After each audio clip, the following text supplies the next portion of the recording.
आज की प्रेस वार्ता में मैं आपसे दो तीन बातों का जिक्र करना चाहता हूं। आज मैंने सुना है कि कांग्रेस पार्टी अपनी चार्जशीट रिलीज कर रही है।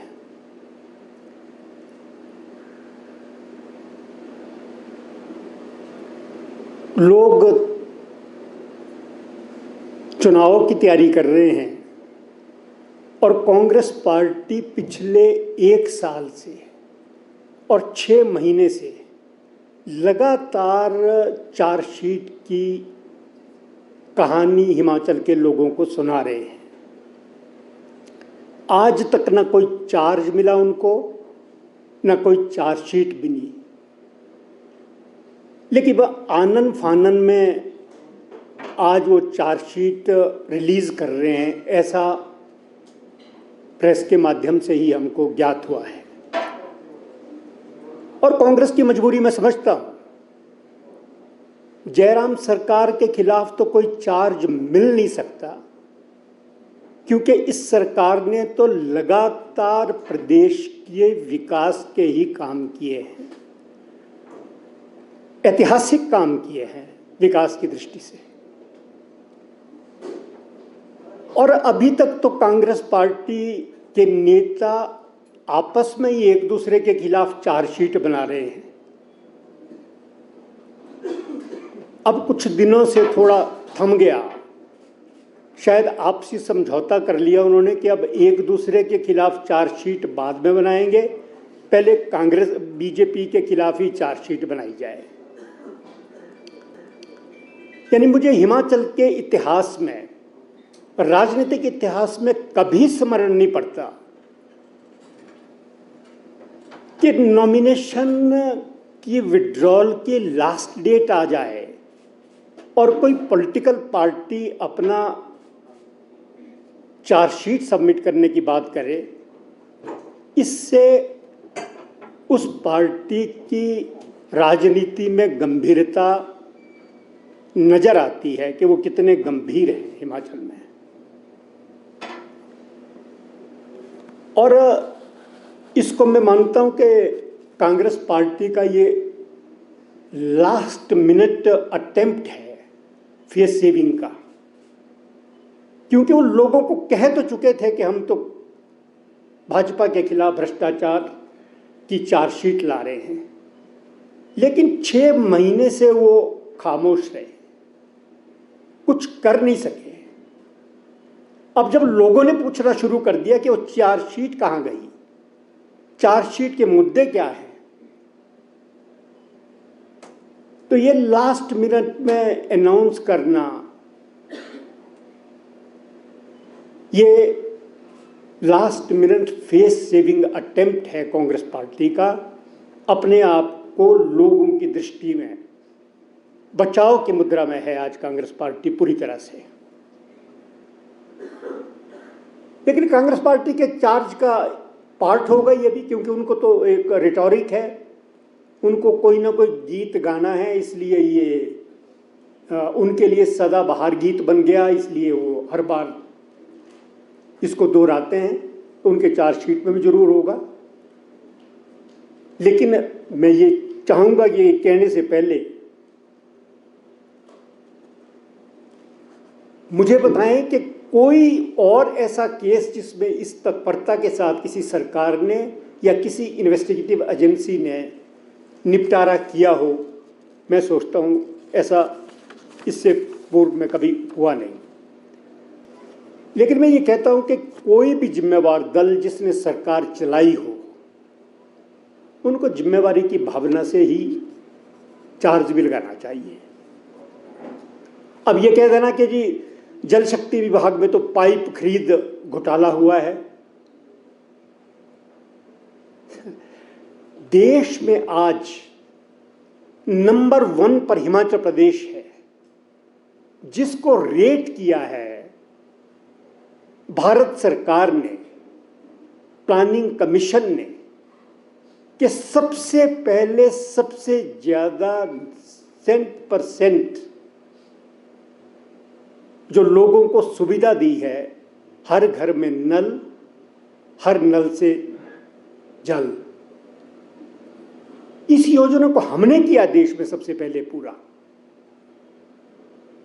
कहाँ तो ये होता कि वो हमको बधाई देते और जयराम सरकार की तारीफ करते, लेकिन इस पर भी ठीक है, अब अपोजिशन में है तो उनको कुछ तो कहना है, इसमें भी घोटाला नजर आएगा।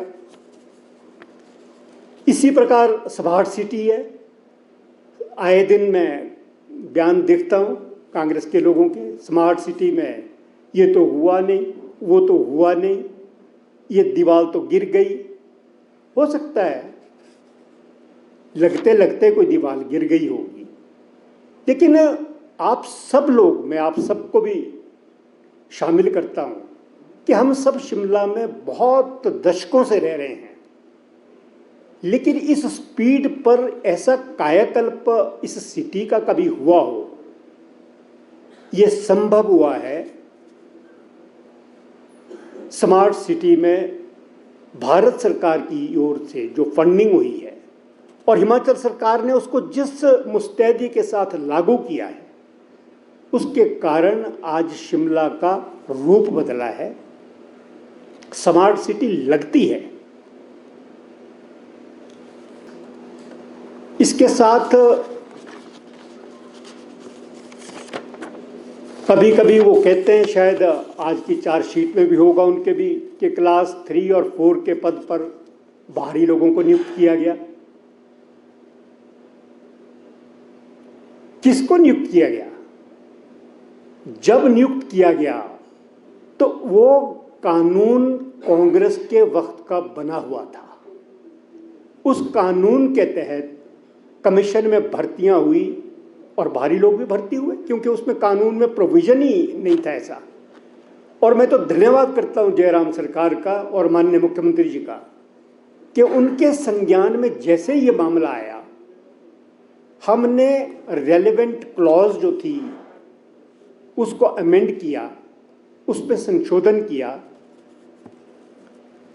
और संशोधन करने के बाद हमने इसमें ये प्रोविजन क्रिएट कर दिया कि जिस व्यक्ति ने 10वीं और 12वीं हिमाचल प्रदेश से पास की होगी, ये अनिवार्य है क्लास 3 और 4 के लिए, उन्हीं को नियुक्तियां मिलेंगी।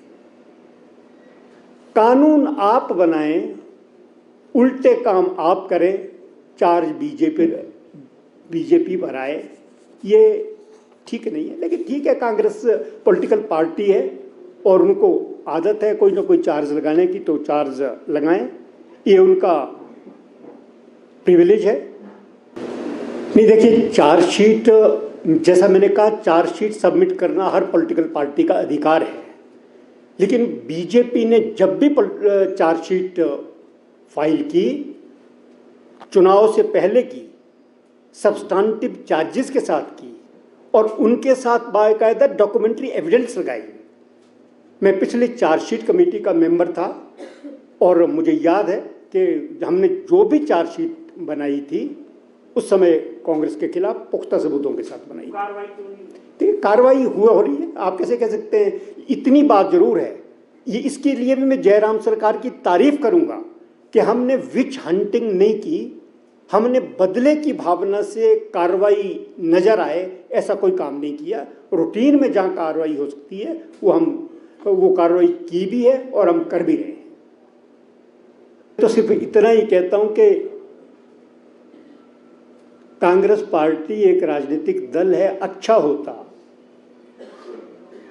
चार्जशीट के बदले किसी और काम में अपना समय लगाते और ये चार्जशीट लोगों के बीच मजाक बन के रह जाएगी कि चुनाव के 10 दिन रह गए गिनती के। आप मैनिफेस्टो की बात कर नहीं रहे, आप चार्जशीट की बात कर रहे हैं। तो मुझे तो इतना ही कहना था कि ये कांग्रेस की जो चार्जशीट आ रही है, ये इस चार्जशीट में कुछ नहीं है, फेस सेविंग एक्सरसाइज है कांग्रेस पार्टी की कि वो कह तो चुके थे 6 महीने पहले हम गंभीर मुद्दों के साथ एक बड़ी चार्जशीट ला रहे हैं, लेकिन अब तक कुछ नहीं कर सके। और लोगों ने ये प्रश्न पूछना शुरू कर दिया था, मीडिया ने प्रश्न पूछने शुरू कर दिए कि चार्जशीट कहाँ गई। उसके प्रेशर के कारण आनन फानन में आज वो चार्जशीट ला रहे हैं। ये उनका अधिकार है, मैं उसमें उनको कुछ नहीं कहता, लेकिन मैं ये कहता हूँ कि इसका कोई अर्थ नहीं इस स्टेज पर। और इससे कांग्रेस कितनी अपरिपक्वता के साथ व्यवहार कर रही है प्रदेश में, इसमें से जाहिर होता है। आप सब इस प्रेस कॉन्फ्रेंस